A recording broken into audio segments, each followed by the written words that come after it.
frosted glass.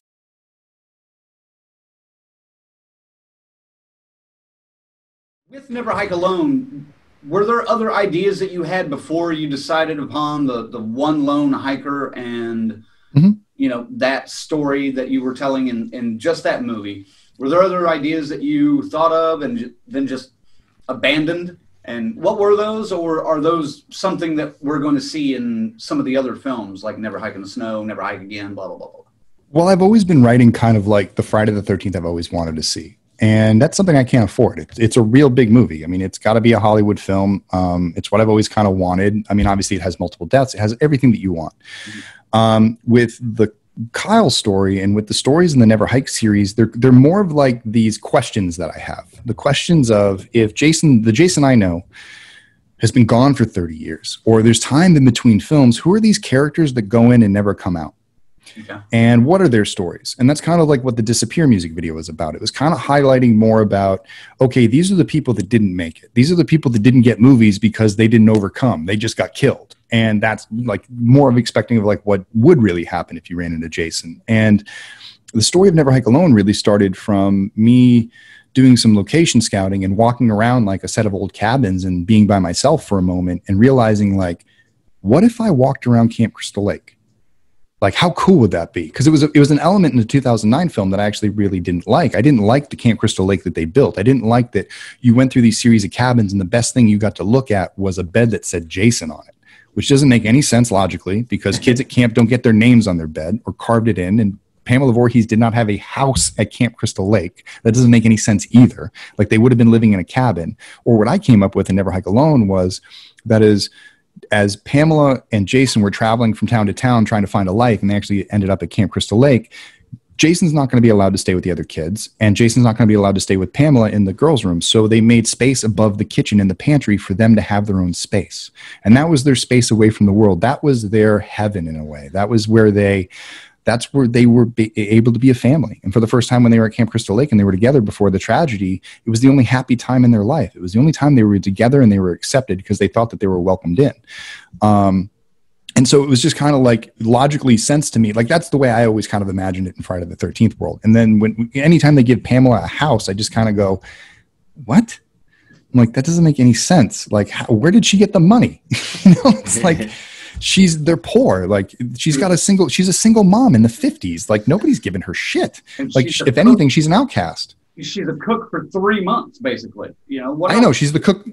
Yeah. Now she's living in a house. Like, it just didn't make any sense to me. So, so I wanted to do this, like, where it came from, it was like, imagine if you got to go to Camp Crystal Lake and walk around, how great of an experience that would be as a fan. And then kind of looked at it from like, what happens if you stumbled and then you realize that Jason was real and he chased you out? Could you survive? And so the original story really started with something that was set in the 80s, and it was called March 13th, 1988. And it was about a backwoods hiker that was on the Appalachian Trail that was working his way town to town, ended up in Crystal Lake, was looking for, he got off, he actually got lost, got off the trail, found his way into Crystal Lake, and was looking for his way back to the Appalachian Trail. And there was a shortcut through Camp Crystal Lake, and there was a long way around it. And of course, is like any horror movie, it's like, oh, don't go that way, go that way. And the character goes, yeah, but it's so much shorter if I go this way. And it's like, yeah, you don't want to go up there type thing. Like, it's just not good land. It's very dangerous. Well, I'm a backwoods hiker. Like, I'm good for it. Like, I can do the most extreme shit. They're like, yeah, it's not really that. It's more about the danger out there. There's things out there that can get you. And I'm like, oh, blah, blah, blah. And ignoring it and then going through. And the whole time he was journaling. And he was journaling this entry. And at the end, like, he would have a journal entry that never gets finished, and he would run into Jason and get killed. And then, like, as I was thinking about that, it was kind of like, oh, nobody journals anymore. Nobody understands the concept. I got to do a period piece. So that would cost money. I'd have to rent older stuff, and I'd have to have people dress a certain way, and we have to shoot it a certain way and a certain style that I can't do. So if I'm going to make a 5-minute short about this, because that's really all it was ever going to be, right, we'll do an Instagram thing where he's making an Instagram story, stumbles across it, and do that. So I had another idea that was about a 6-page script that a character, like, is hiking through the woods, not paying attention, just on their phone the entire time. And then they look up and they're like, wait, I'm lost. And then find their way into Camp Crystal Lake and start being like, oh, this is cool. And like doing all these things. And in the middle of a story, Jason pops up and starts chasing them away. And in that original story, it was like, he got chased all the way to the fence. He got over the fence. It was a much bigger fence. And he's on the other side, and he looks back, and he made it, but his phone fell out of his pocket, and it's on the other side of the fence. So he's got to like reach under the thing and get it. And then that's when Jason gets him, and that ended that way. And as we were kind of coming up with the concept of what that would be, we ended up going up and shooting our first trailer in the May of 2016. And it was really going to kind of be that. That's what the original trailer was going to be about. It was going to be about this character being chased. And I kind of came up with the idea of like a little bit more of like a fight type thing. And then that's where we found out about our camp. That's where we discovered the abandoned camp. The people who lived in those cabins had told us about, there was a camp up the road. You should go check it out. We released the trailer. A couple weeks later, we went up, we discovered the camp. And when we discovered the camp, I realized that I had this Hollywood film set that I could set deck. And I could tell a much bigger story. So that's when I thought back to kind of March 13th, 1988, some of the elements that I had in there. And I took this kind of newer, kind of quirkier concept that really wasn't as in-depth as Never Hike Alone became, and married the two together. And it was also coming off the heels of, they wanted to do a found footage Friday the 13th. And I always thought that was bullshit. I was like, I don't want to see a found footage Friday the 13th. Now here I am making a found footage Friday the 13th. But if I was going to make a Friday the 13th, what would I want to see? And the two films that really stood out to me that I thought that I could echo were 127 Hours and The Martian, where it's about a lone person who could address the audience through a confessional type way and then get out of it and get into a traditional camera mode so we could actually tell the story like real filmmakers. And that concept grew on me. And so it really came this thing where the pages went from 6 to 12, because now we had a little bit more room to explore and we could do some things. And the idea of like how the fight would plan out started to go from there. And then I would go up, and it would be a week off, and I would just drive 2 hours out to the camp, go there and walk around and go, what else could I do here? I feel like I can just do whatever I want. Like, why am I stopping here? And came up with the concept of the red ribbons and paying homage to the first film and grounding it in that reality that, like, if anything really happened, it was that first film. And that no one ever came back to Crystal Lake. It was so scary and it was so traumatic. And these people really feel this land is cursed, that if that's true, then no one would ever come back. And then finding out legitimately that if no one else, I mean, if Steve Christie was the last surviving heir of the Christies and he lost Camp Crystal Lake, it returned to the ownership of the town, and nobody in the town wanted anything to do with it, and no one was ever going to ever sell it again, then, you know, it would just be left alone. And if someone owns this property, or no one owns this property, well, guess what? There's no one to pay to go clean it up. So those crime scenes don't clean up themselves. The police don't take anything down. That's up to somebody else to come in afterwards. So these crime scenes would stay. And I thought that that would be such a great experience in place of having 12 deaths, which I couldn't afford. I couldn't hire multiple actors to keep coming back for over 18 months to put this film together. It was just a core group of 5 people that committed to this, and this was our team, and this is what we had to work with. So we had to work within the limitations to create something. And so that middle section of the film, which I think a lot of people can, like, they either love it or they hate it.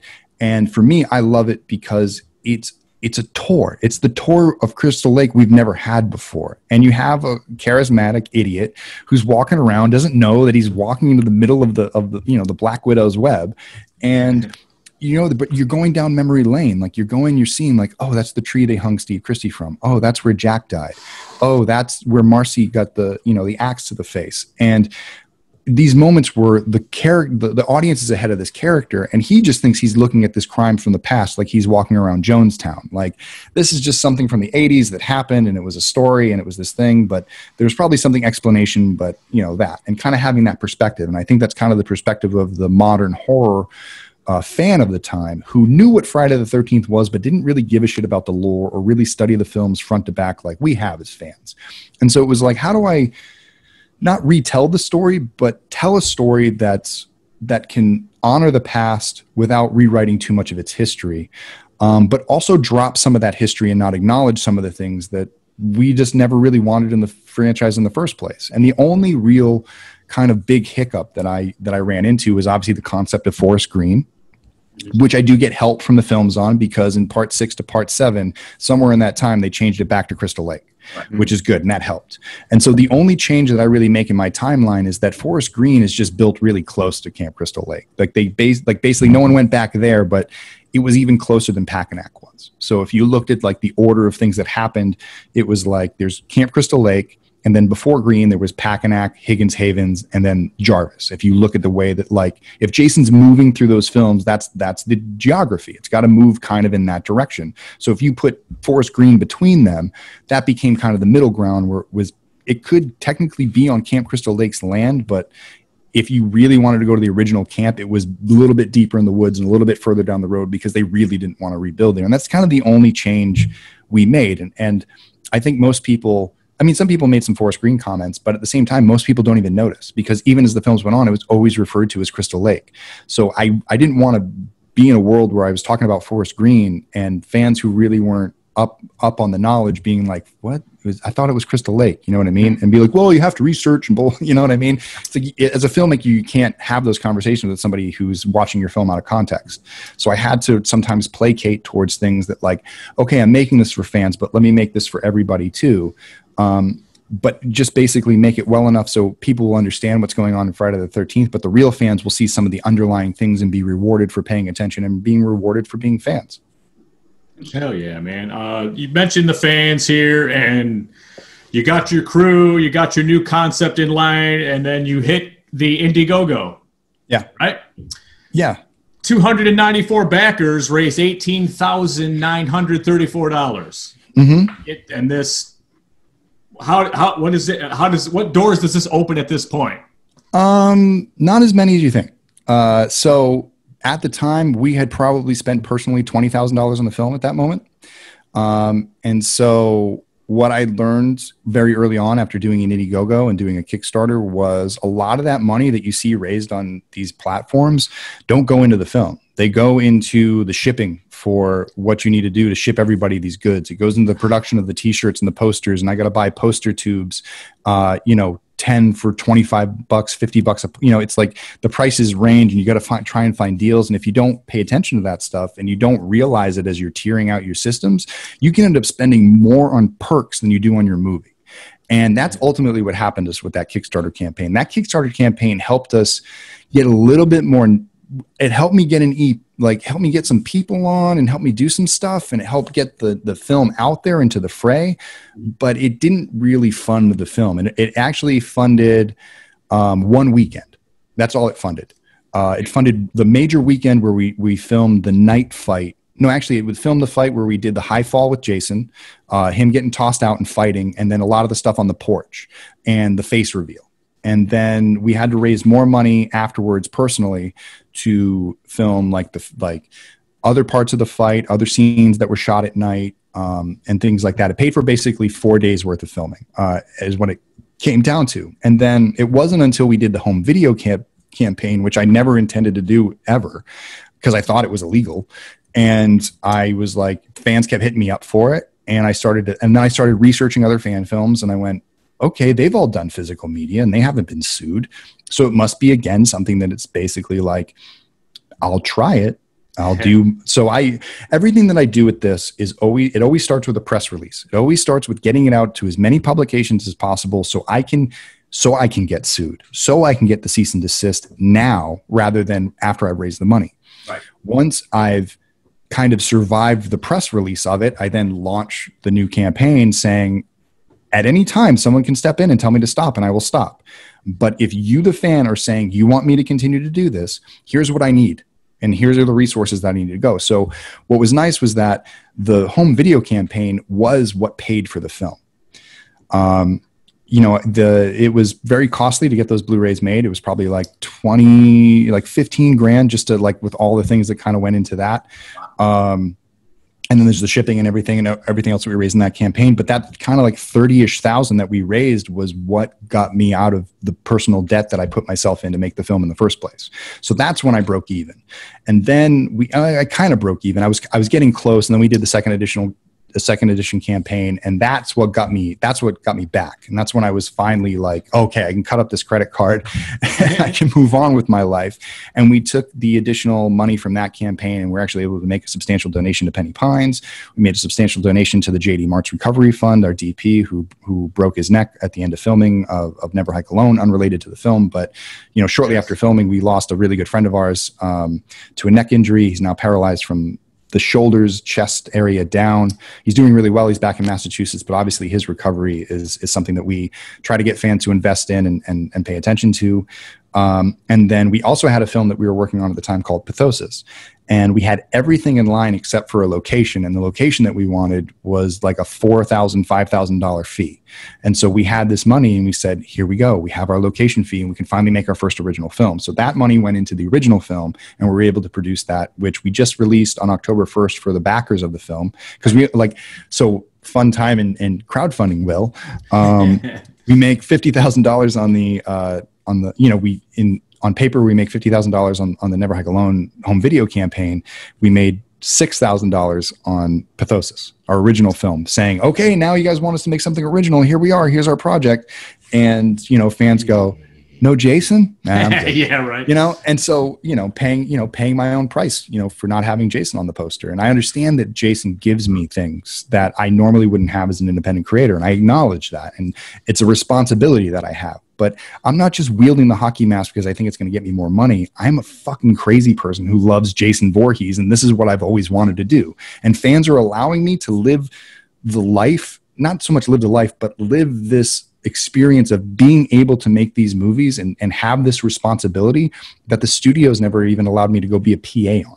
Right. So if this is like my life's goal, the fans are making it happen and the studios are not. And I'm extremely appreciative of it. And I acknowledge the responsibility that comes with that. So then we kind of even out there.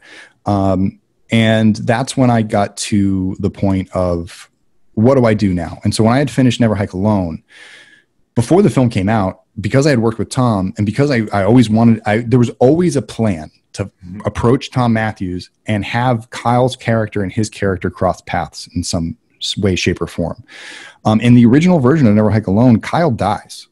And the idea was that I was going to go seek out Tom and have basically, it was almost going to be like 2009 in a way, where Kyle's brother shows up in town looking for his brother. And he comes across Tom Matthews and Tommy Jarvis and asks him for help finding his brother. And they actually go out in the woods and kind of discover what happened to him. And with Tom actually appearing in the film, it changed some of the concepts of it, but I was able to kind of rework it and be like, I think I have an entire feature film here that would be really cool. It would be Never Hike Alone all over again, but it would be all from Tommy's perspective. So I want to tell that story. And Tom was on board for that. We pitched it around town for like 2 years.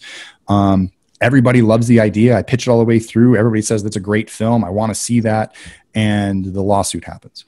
And I mean, I pitched it to different people. I pitched it as a series. I pitched it all this stuff. So this whole time I'm kind of like, I know I'm going to have to crowdfund for this again. I'm going to have to do it, but I can't make these films like I made Never Hike Alone. Never Hike Alone took 18 months of just grueling everything. And it was hard. And I learned a lot of lessons, and I lost people along the way. And I was, one of my DPs was injured and gone. Like, me and my wife separated, other people moved on in their lives and moved on in their careers. And I was kind of left with kind of me as a single entity again, trying to figure out how to rebuild this team so I can make these other films on my own, because the studios weren't going to show up and do it. And so I had always the Never Hike Alone idea, the Never Hike Alone 2 idea. And then I said, if I'm going to crowdfund it again, from what I learned in crowdfunding and what I realized what it takes to really shoot these films and what it takes to go out and find these crews and get the right equipment and get the insurance and pay off SAG and do all this BS, it was expensive and it was too much to do one film. So I took it by act, and I went Act 1, Act 2, Act 3. And in the meantime, while I'm doing this, I'm helping other fan films out. I'm doing other stuff, and other people are asking me for ideas. And I'm saying, you want an easy idea? Snow. That's it. Snow, go make it happen. And everyone said, no, shooting in the snow is too hard and blah, blah, blah. And so after a while, I started to realize that I want to make a snow film. I got a really good idea for a snow film. I think I can make a really cool thing. And again, it started as a 6-page thing where I was trying to raise like 15 grand, like with no crowdfunding, just like a straight, like finding an investor to give me $15,000 to go shoot basically the opening scene of what you'll see in Never Hike in the Snow. And that was going to be it.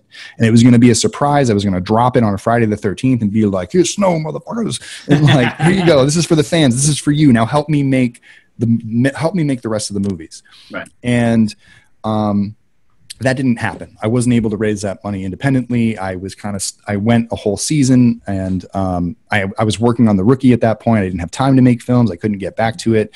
I was still kind of finding new audiences for Never Hike Alone. It took about 2 years for it really to generate that buzz. I mean, it came out right away and a lot of people gravitated towards it, but it took 2 years of me being pounding the pavement on the convention circuit, bringing it to conventions, bringing it to festivals, showing it to people, and really putting it in people's face and saying, fan films don't have to suck. Like, with a little bit of thought and a little bit of care, and even like the minimal things, you can do a lot.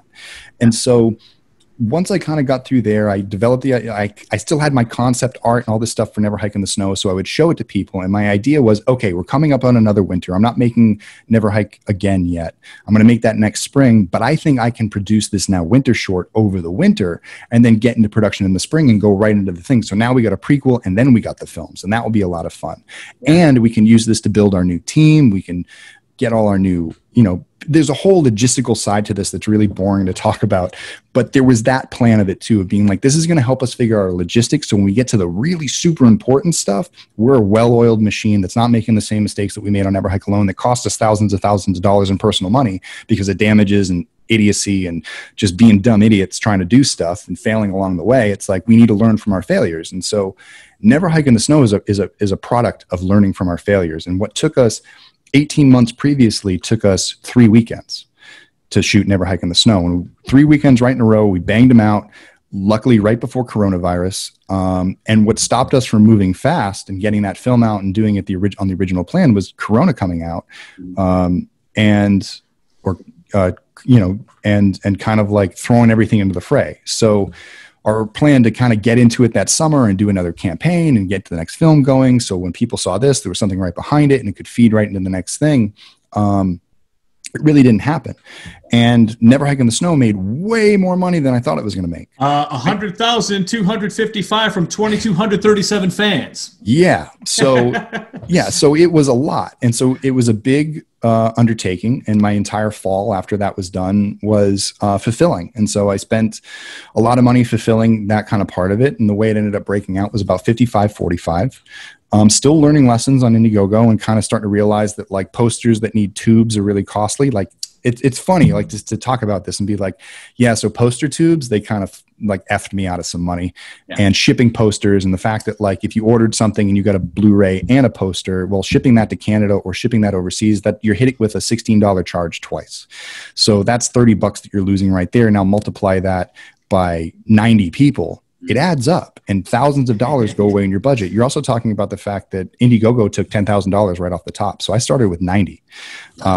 And basically I spent about $40,000 on production. I mean, not on production, on production of the perks and shipping that out and still having to hold on to about 10 to 12,000 of that so I could do the Blu-ray campaign. Or not do the Blu-ray campaign, but so I can print the Blu-rays when it was ready.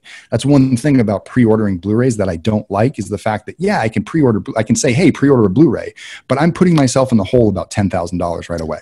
I have to make that $10,000 after the fact that, like, when you buy a Blu-ray, you pay me $20 for the Blu-ray and you pay me $5 for shipping. And it says that I just made $25, but I didn't make $25. I made $15, if that. You know what I mean? Because there's cost involved all along the way. The boxes that we have to ship them in, the tape that we have to get to tape the boxes, the labels, the printer, the ink, like all that stuff. It's all production. We call it overhead. Anybody who runs a business will know this. And so it's not like, I think a lot of people have that perception where they're like, they have $100,000. It's like, no, we don't. We have 50. And that's what we worked with. So with $50,000, we made this 25-minute film, which is made at the quality, which Never Hike Alone, the 25 minutes towards the end of the movie, when things really start to get picked up, when you start seeing stunts, when you see all the effects work, that cost $25,000. I mean, not $25,000. It cost $50,000 and it was 25 minutes. And the other 25 minutes of that movie, which is just him stumbling around the forest and kind of doing things, was filmed for maybe a couple thousand in gas money and food and maybe a little bit of rentals here, but we could make that with 4 people. So it takes 4 people to make the stuff at the beginning of the movie. It took 25 people on set to make the stuff at the end of the movie. So we basically recreated that same formula where we made another 25 minutes with the extra cash that we got. Because I originally thought I was going to get maybe $25,000 to make this film, and it was only going to be about 12 pages long.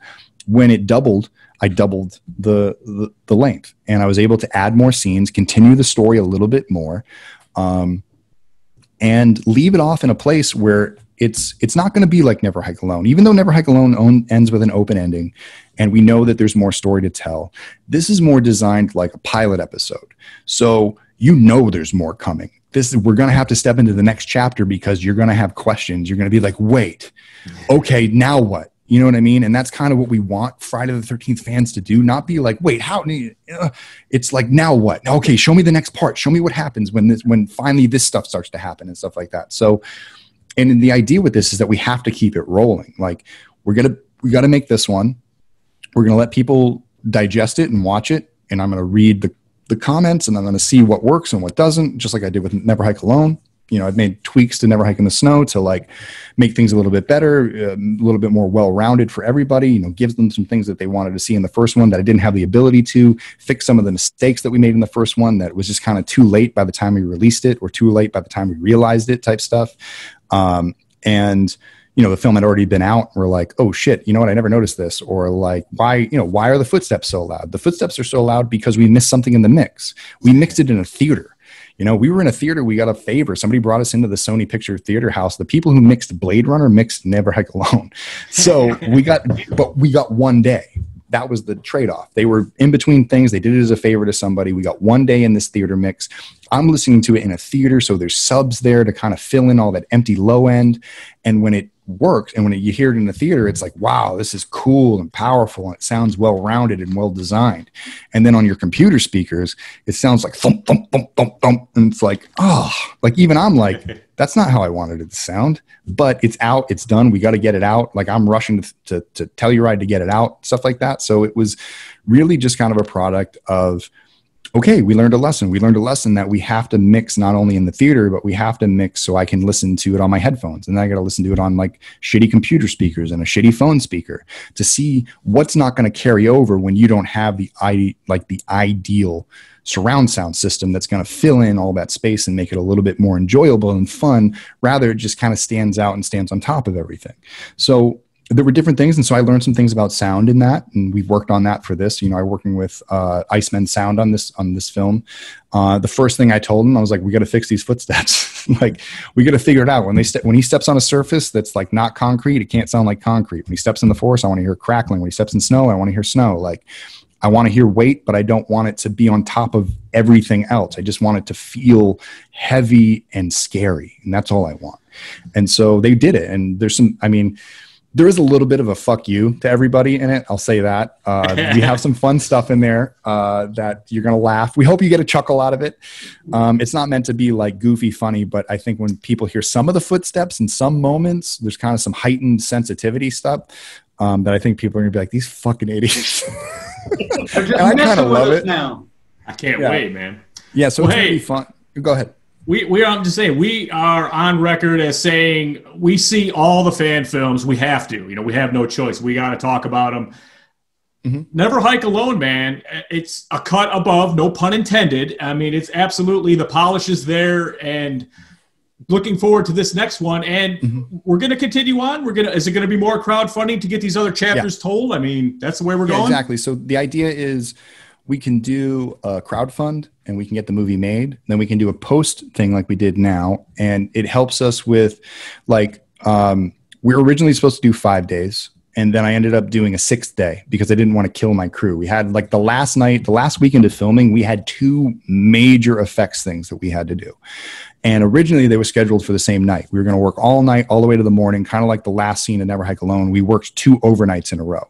Mm-hmm. And it really killed us. And so when I talked to my crew about it after 2 weeks of shooting in the snow, and we were all tired and we were all beat, I was like, would it help if I extended our trip? So we're not coming back on Sunday, but we're coming back on Monday, and we film on Sunday and we do it that way. And everyone was like, yes, but you got to pay us. And I was like, okay, let me figure this out. And so that's when you have a contingency budget. My contingency budget was my Blu-ray budget, which is this extra $10,000 that I had sitting around. And I was like, I got to tap into this. I got to get this thing done. And so I ended up tapping into that. And so my idea was, I'll tap into this, but you know what? I'm going to be working all summer. Like, I'm going to put money aside. I'm going to replace it myself. I'm just going to pay it back. And it's going to be my own personal burden because I didn't plan this out correctly. And I'm the one who made the mistake. So I'll pay for it. And then COVID happened. and there was no income coming in. And it was basically, surviving by the skin of my teeth, with whatever little money that the government was giving me to stay home and keep a mask on my face.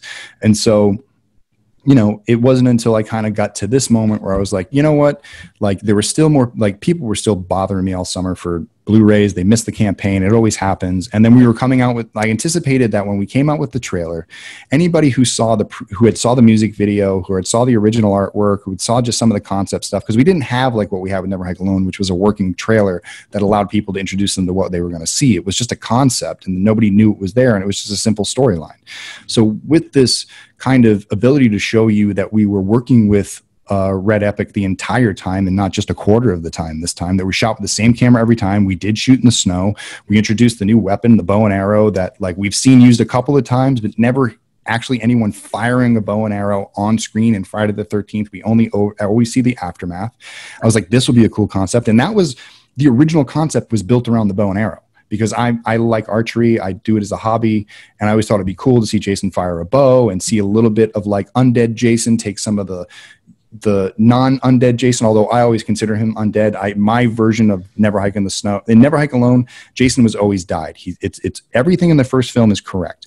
Jason died, everything happened, but when Pamela died, that's when the curse kicked in. Jason rose from the lake and he became the living embodiment of the curse, and he's been that ever since. And even though he's had a human form and he looks like an adult and he looks like he has, the living tissue on the endoskeleton, he really is a Terminator. Underneath, he's this undead monster. And over these years, as he has faced his adversaries and he has taken damage, it's slowly pulled away at the mask that he truly wears, which is this thing that he's somehow human, which he's not. He is beyond human. He is unhuman. And he is supernatural. And that's the only way to explain it in this world. And being in a supernatural world allows you to account for the silly things that Jason is able to do and get away with. And I just think that you have so much more fun with Jason in that world rather than chaining him to the real world where he, like in 2009, like a real world Jason wouldn't survive any of those things at the end of the movie. And like, that's, if you're going to say that he's a human, how is he doing that? And even Joe Zito, which I found out at the Friday the 13th premiere, says, not the Friday the 13th premiere, but his showing of part 4, I asked him about like kind of the undeadness, and he says at the beginning of part 4, Jason is dead. He is completely dead. And when he wakes up, he's not alive. He is an undead monster. He's a reanimated corpse, and that's what he is. And that's why he has the gray skin, and that's why he has the big nails, because I'd never intended for him to be human at all. And that blew my mind, because I always considered him to be living, breathing, and just that the mask must have saved him somehow, that like it just took enough of the blow that like he survived it. You know what I mean? It's one of those things that we tell ourselves, like, well, if he's human, the mask must have helped him, or he's just got a thick skull and he survived it. It's not a deadly wound. It's just a flesh wound. You know what I mean? So a lot of fans feel that way, I believe. Fuck. I don't know, Vincent. I got to process this one for a little bit, man. Yeah, right? I had to, but literally go talk to Joe about it. It's not me. Shit, I'm just the messenger. I'm just saying that like your list there real quick, like you listed 6 and 4 and 2 as your favorites. I would switch 4 and 6 on my list. That's it. That's usually usually the most. I think the most population is 4 and 6. I think 4 and 6 usually take the lead. Most people argue about that. There's a big following for 3, which I understand. There's a big following. It's funny. There's a big following for 3 and there's a big following for 7. And like I think that those are like the kind of the top 4 in the world. And then that's why I never buy it when they ask actors, oh, what's your favorite Friday the 13th? And they go, oh, the original. I was like, you've never watched this fucking series. You're not a real fan. Like, get out of here. I got one more for you that's kind of unrelated. What is your opinion on Adam Marcus's claim that Jason is indeed a Deadite from the Evil Dead series? Your opinion, sir. My opinion, I don't agree with him. Adam and I have talked about it, but this is what we talk about. It's like Adam has a vision, and it's its own world, and it has its own fans. So I don't want to stop. And here's the thing. It's like, this is why we need a multiverse. This is why we need an HBO Max series, is if they told me that we're getting one more Friday the 13th, a 13th film, and they're banking it all on Deadite, no, sorry, I don't want that. If you're giving me 7 other episodes and one of them's banked on Deadite Jason, I'll take it. Yeah. Go ahead, throw that in there, throw it on the pile. I'll watch this thing.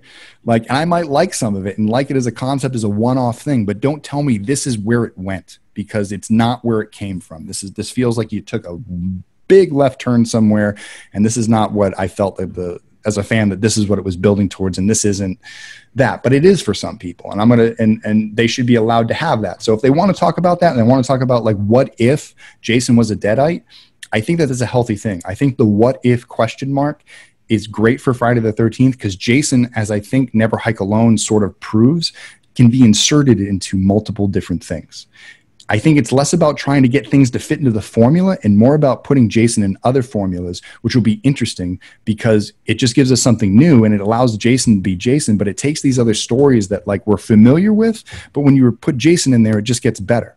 And so like 127 hours, it's not a rock falling on someone's arm, it's Jason. It's not getting stranded on Mars, it's Jason. And so for us as fans, that's titillating. And so in this one, you know, with Never Hike in the Snow, it's not an adventure movie like the other one. We're not doing the same thing. This isn't a vlogger. This isn't somebody going out in backwoods hiking. There's a much different story behind this character. And this plays more like a detective story.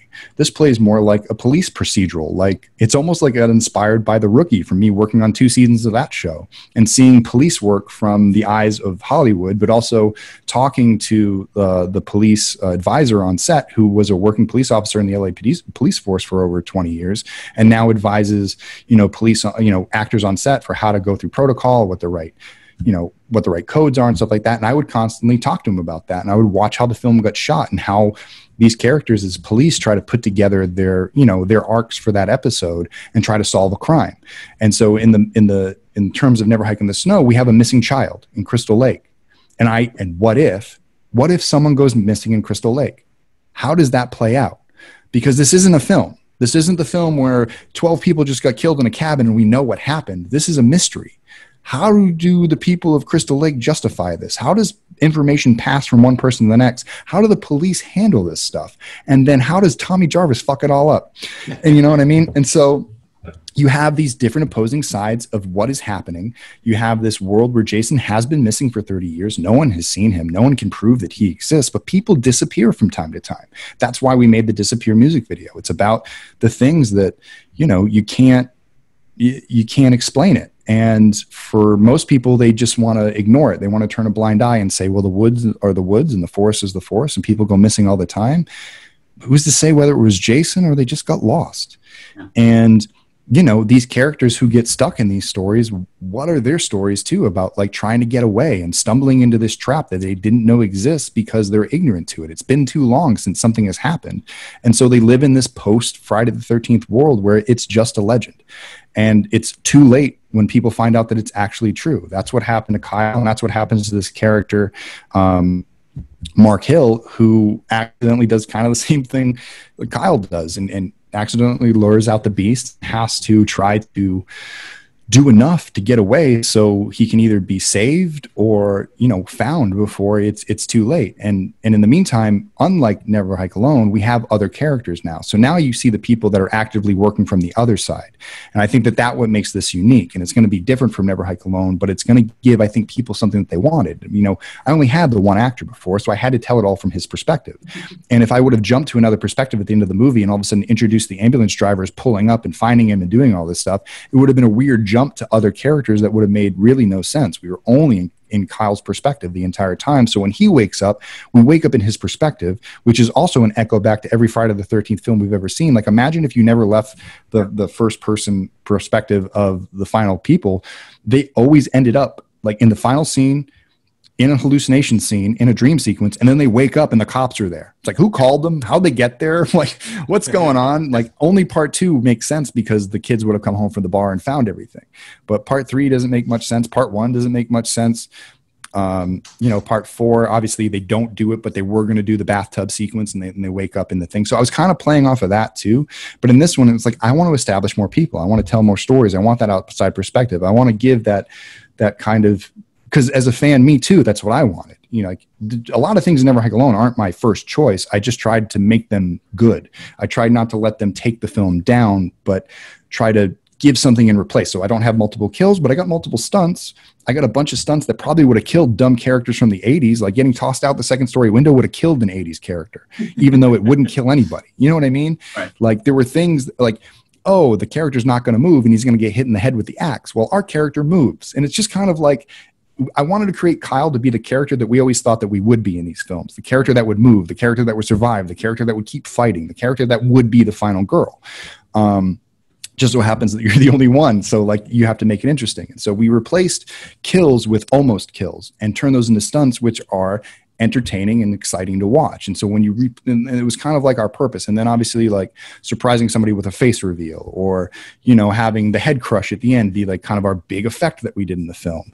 But not being able to afford Axel and Denny's kills because we couldn't spend another day shooting, and I didn't have enough money to create. The only thing we could create was the fake axe that was in Axel's chest. And that was like, kind of studio magic, where he's actually really wearing that axe the entire time through the shot. You just can't see it. And then he comes back, he's covered in blood because we dressed him off scene, and he comes back. And so like we had to think of creative ways, because I would have loved to have gone outside and seen the axe hit him in the chest and blood spray everywhere and Tommy get thrown through the air and Denny gets smashed against the side of this ambulance. That would have been all great to see, but I don't have $500,000 to do all these effects and 4 nights to film it, which it would take. But going in this new direction, the idea is that we've done Never Hike in the Snow. We've been able to add more of those elements. We're showing you the types of kills that we want to do. Instead of adding, 25 minutes of fluff, what I went and concentrated on was creating kills for this film that actually happened within the film that shows our aesthetic for kills. So you guys saw a little bit of it with our head crush. It looked really good, right? Mm. Well, now we're doing more of that. And it's that level. Every time we bring a kill to the screen, we're not giving you the cheap kill. We're giving you the most expensive kill that we can afford. And these kills are very, very expensive and took a lot of time to plan. So we give you that.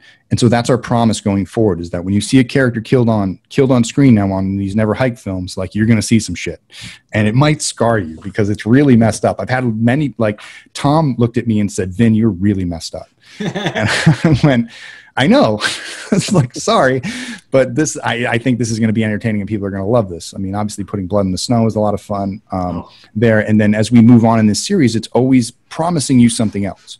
Every kind of episode comes with its own what if question, and it comes with questions that I have as a fan. So this one was the question of what happens when somebody goes missing in Crystal Lake.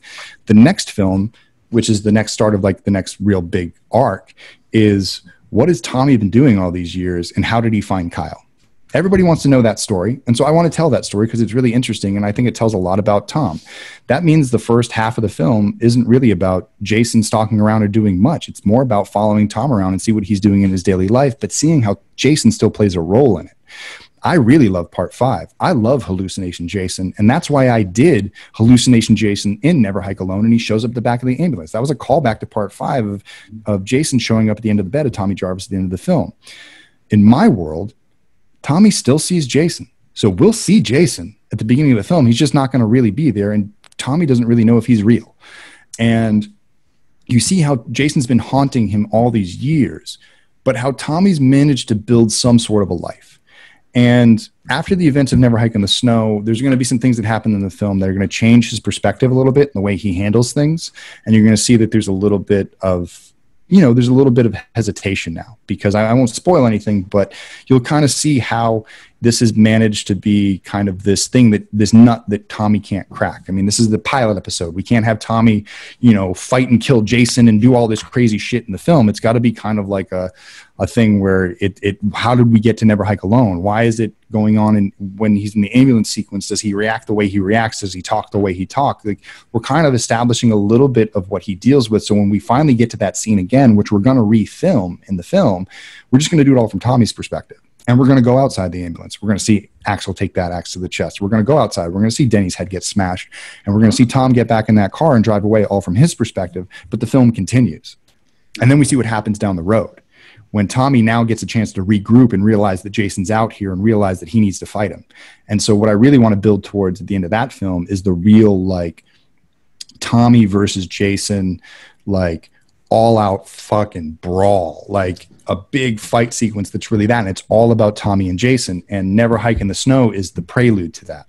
And it's building that up. It's setting up that fight. This is the first episode, and then you're going to get a little bit of that. And I'm not going to spoil anything, but if anybody knows story structure, it's not like that fight's really going to solve much, because the story's going to continue again, because it's all part of one continuous story, because it's supposed to be one script. So the next part is them going into town. because they have to recover from their fight with Jason in that moment. And Jason has to recover from his own things that he has to do. But Jason isn't stopping now. Jason's been pulled out. He's no longer secretive. I mean, all these years of being hidden and all this stuff has now been thrown to the wayside because someone has gotten away, and now Tommy's seen him, and that's twice as bad.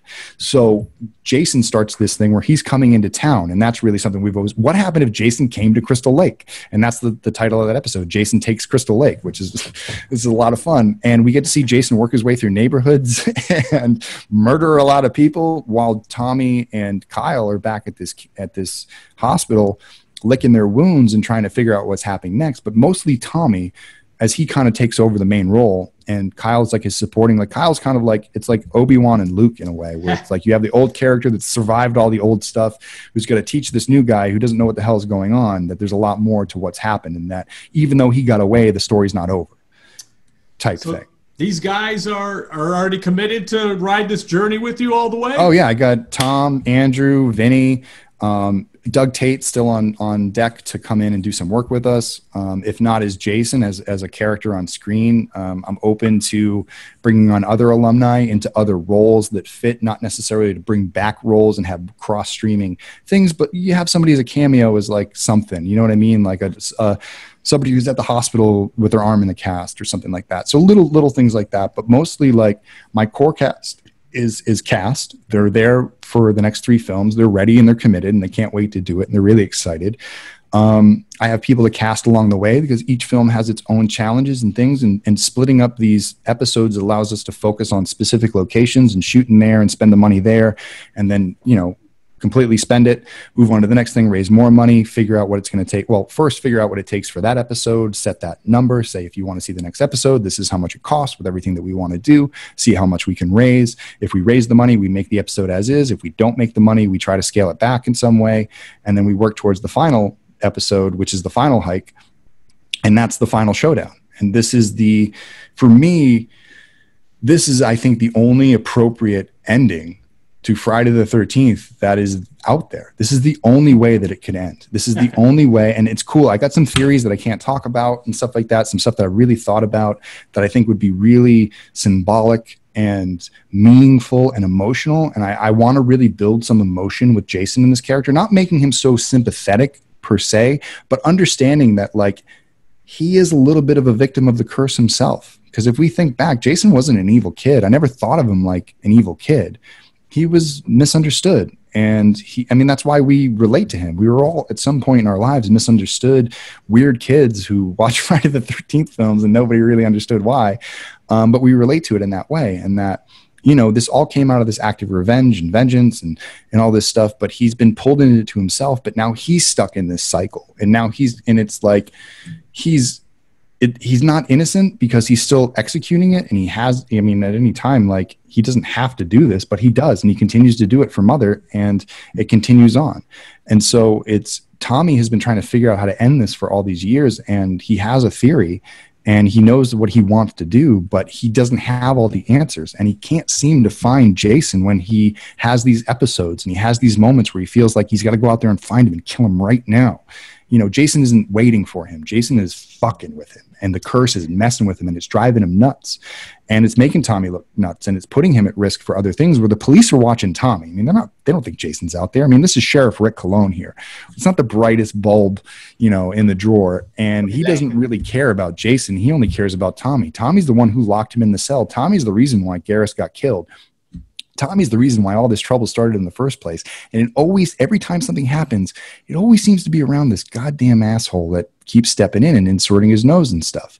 I imagine cutscenes after part 7 and 8 where Rick has been the sheriff this entire time, like Tommy's poked his nose where he hasn't belonged. He's come in after the fact, like, what happened? How did I miss this? Who released Jason from the lake? You know what I mean? Like, all this stuff. It's like, you told me you got Jason. Like, I want to do a cut scene where it's like the next day where it's like, well, the report is that the killer is somewhere out in that lake buried at the bottom of it. We have to go send a scuba team out there to go recover the body. And the 2 scuba guys look at each other and go, fuck that. I'm not doing that. Like, we didn't find anything. You know what I mean? And they move on and they're too scared. I think that's the world of Friday the 13th. That's the type of comedy and humor that can actually be logic in that world. literally 2 scuba divers who were too scared to go down there and find that Jason at the bottom of the lake in Minnesota type thing. Yeah. Because if they did go down there, Jason would have killed him. I would love to do that short film too. It'd be like 3 minutes, like them driving down. You don't know what you're doing. They're looking for a body, and then they find it, and it's Jason, and he wakes up. He kills both scuba divers, and then the film ends. Like, that'd be kind of cool.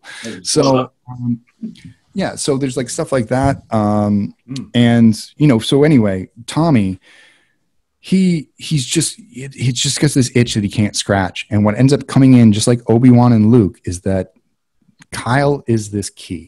But Kyle is a vlogger, and he's got his own quirks, and he's his own kind of person, and he's got his own like survival. He wants to live. He doesn't want to go back to camp type thing. And so you kind of have this great dynamic of the old school and the new school, and they have to work together to solve this problem. And there's also other characters that are involved. Obviously, Rick's involved. We meet more police officers. We meet more characters that kind of stream like. One thing that I was really proud of with Never Hike in the Snow is we were able to insert a character into this film that's going to carry on through the rest of the films. In fact, every character in some way, shape, or form, whether they live or die in this movie, is going to have an effect on the world. And that's something I never saw in Friday the 13th before, other than Tommy Jarvis, was if you ever watch Friday the 13th Part 4, there's that one little scene where they go into the hospital and they're there, and the one of the attendants kind of looks over, and they're closing a door on this family crying and grieving. And we never see that family again. I mean, we get a little bit of Rob Dwyer when he comes back. He's trying to avenge his sister who died 2 days before, but it looks like he's been on this adventure for 8 years somehow. So there's a little bit of that, like, how does it permeate through the town? How does it kind of there? And so these characters, like, who die, there are other people in town that they're connected with. So in later films, you see these people who are dealing with the loss of somebody else, and what they've been told or what they realized about how their loved one died doesn't have anything to do with Jason. That's not the excuse they're getting type thing. And they have to live with it. And these characters, as the story starts to go, they start to realize what really took their loved one. And it kind of rallies them to kind of get involved. And there's one very specific character that becomes really important to this story. And there's a lot of, I think you guys will pick up on it when you see the film. There's an echoed story element about what these people mean to each other. And when they go missing, and where they, or like when they, whatever it is, they, that you see like, oh shit, like there's duality here. There's a connection between these characters and the story that we love and know, which I will say as a hint is like, this person becomes a very important character. And this is our introduction to them. And they don't do too much in this film, but their character is going to grow and become very, very important as the film goes on, because they have the most kind of, they have, like, as much as everybody else has had this instance with Jason, nobody more than this person kind of has like this want to get back at Jason, or to get their justice, or to kind of, you know, have that closure that they need that they don't get. And I think that that's something kind of cool. I think that like bringing that level of storytelling to Friday the 13th is something we haven't really seen too much of. We've seen a little bit of it with Tommy Jarvis, but they never really delved too deep. It was always surface level. They always kind of kept it surface level so they can make their cheeseburger film. They can introduce their 12 kids. They could quill their 12 kids. They could show their 12 pairs of boobs, and then they can move on to the next one. And that's still a Friday the 13th. I mean, you're seeing fan films out there that are following that model. It's the traditional stuff. They're either, whether they're, you know, like Jason Rising, I think kind of has more of that part 4 final chapter vibe. I think Fall of Camp Blood has that part 4 final chapter vibe. You have Vengeance, which has like a part 6 vibe. You have Voorhees, which has like a remake vibe. You have His Name Was Jason and The Huntsman, which have a part 2 vibe. And I think James Grimm's working on one. That's a part 2 vibe. I saw one the other day that's part 7. And I got friends who are writing a Jason X fan film. Wow. And you have Jason versus Freddy versus Michael over in Australia with those guys who are doing that stuff. The Jason versus Michael short, which was really popular. Like, it has like over 4 million views right now. So you, like, again, there's your HBO Max season. You know what I mean? The problem is that multiple seasons, yeah. But the problem is that with fans making it, we have limitations. We don't have access to, like, there might be a couple others out there that have access to some pretty cool resources and people and artists and things like that. And they've had alumni involved in things there. I think where we kind of stand, why we stand above the rest, is that we're centered in LA. I have access to some of the best people in the industry for this stuff. We're all up and coming. We're all kind of really good at our craft. We haven't been allowed to do much, you know, just because of our age or whatever, because we're working our way up. But these are people that have gone on and are on their way up and who are seasoned. And so this is what we do for a living every day in and day out. This isn't a weekend warrior thing for us. It's we make films Monday to Friday, and then it's a weekend warrior to go make more films. And so I think because we have access to the equipment, my DP is a working DP in LA, shoots big stuff. I mean, he works for HBO. He has the equipment that he doesn't buy a car, he bought equipment. And, you know, well, actually, I mean, he bought his equipment, spent all his money on equipment and became so good at it. Then he bought his car and then he bought his house. So these are the types of people that we're bringing on board. And, you know, when I can go hire somebody like Kelsey Burke or Nora Hewitt to do our effects artists, we're not getting somebody who's like the local person who's really good at kind of building some stuff. This is a person that works on The Walking Dead and The Mandalorian. And we have artists who worked on It, artists who worked on the new, like one of the blood rings for Never Hike in the Snow was built by somebody who worked on the new Halloween series. And same guy who helped us build the head with the head, crushable head. He went on to work on Halloween. Kelsey went on to work on Swamp Thing. Like these are people that like are super, super talented. And I'm trying to get these people distracted from their very high paying jobs to come work for me for the most minimal of expenses, just because I just need to buy the most minuscule part of their time to be like, I just need you for a weekend, please. Or here's some money. Like, how much do you need for the materials to build this element? Who do you need to go to? Who do we need to outsource to? And they're the ones who give me access to like, to people who can build stuff for us that are working. Like they're literally going like, well, I'm working on stuff for It too right now, but yeah, I can squeeze that in type thing. And so it's me trying to find those people that if Hollywood wanted to put this together, these are kind of the same type of people that they could go hire.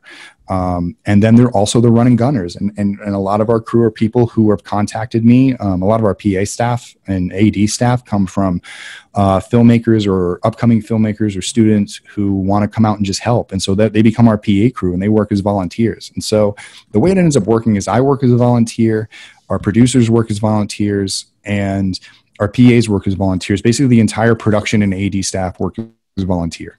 And then we go out and we find freelancers that we negotiate prices with, where we say, listen, I know you can't do this for free, but can I pay you at the student rate to get you out here for this if you can squeeze in like a weekend for me? And what happens is I get people just to cover their equipment costs, to cover some of those things, and just to cover just a minuscule amount of their time, because living in LA is so expensive. You can't really work for free. We don't have that luxury. We work it out with them, but a lot of them, they know that even though they work on major shows and they do major work for major things, that more people are going to be excited to watch this than most of the stuff they work on a daily basis, which is crazy. And that's kind of the funny thing. Like I worked on all these animated films, like maybe you heard of them, but you probably never watched them as much as you watched Never Hike Alone. And, you know, or even like kind of like been excited about it. And that's the great thing about the Friday the 13th franchise and the fans, is that like there's so much excitement for us. You know, there's so much excitement behind all these fan films because the fans are rallying around them, because it's the rally cry for the situation we find ourselves in now. You know, in this 12-year drought of films, like haven't had anything since 2009. We're going to go into 2021 without a film. You know, we're going to go into 2021, you know, not knowing if we have a lawsuit settlement. And even if the lawsuit gets settled, are we going to have a mediation that leads us to a settlement between Victor and Sean where they can make more movies? And who's going to make more movies? And how long is that development going to take? And what direction are they going to take it in? Is it going to be any good? And so I think fans have lost trust in the studios.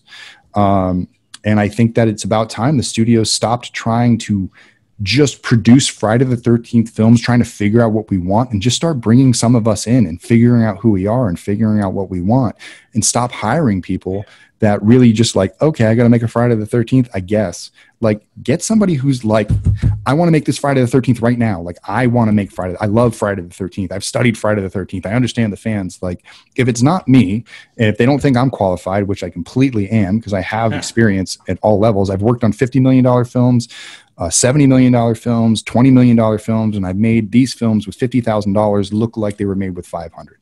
So if you give me $5 million, I will give you a film that looks like it was made with 20. It will blow 2009 out of the water so hard that the Marcus Nispel's head will spin and Daniel Pearl can go sit on a pole. And it's like, that's what I'm going to do. You want to see what shit looks like? I'm going to make a film that makes your film look like complete dog shit. And that's no offense to Derek Mears, who did an amazing job and is an amazing person. And I feel like if they would have given him more to do, really could have been the best Jason of all time. And he was handcuffed to a film that just didn't know what it wanted to be. And so let's make something that's new and fresh and start it from scratch that will get people behind Jason in a way that we've never seen it before. And, you know, I think that that's what we need. We need somebody who's there as a check and balance for the studios to not make a decision like some of the decisions that they made in that 2017 script, which was dog shit. Sorry, but I don't want to see Jason on page 79. Too late. Yeah. Too late. And everything that you have between that with the whole Elias is a camp ranger living in a, like, come on. Like, what is this film? Like, where did you ever watch Friday the 13th, or are you just making this up as you go? What makes you think that any fan wants to see this? I don't understand how they passed up on the Bruckner and Costa script, which was like a perfect Friday the 13th script. Can you imagine that opening scene where these kids are in canoes going across a foggy Crystal Lake, landing in the original camp and then like walking around? Like, that's amazing. I want to see that. I want to see Jason get a fire poker shoved through his head and then get back up.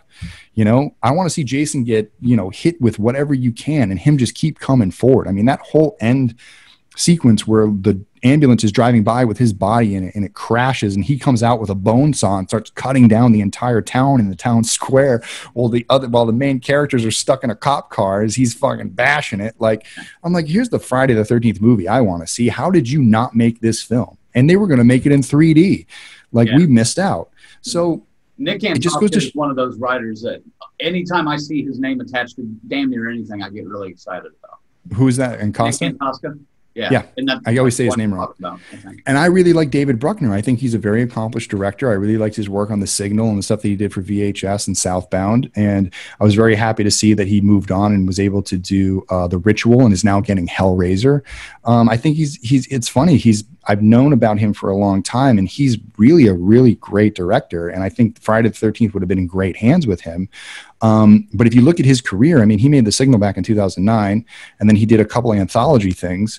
And his like real like big feature film debut became almost The Ritual, in a way, to have like a solely run thing after spending multiple years trying to do first the found footage Friday the 13th and then the 3D version, and then finally getting The Ritual and getting that off at Netflix. And I know he just made something else that's coming out. I can't remember the name of it, but I think that's also going to Netflix. And then he's doing Hellraiser. So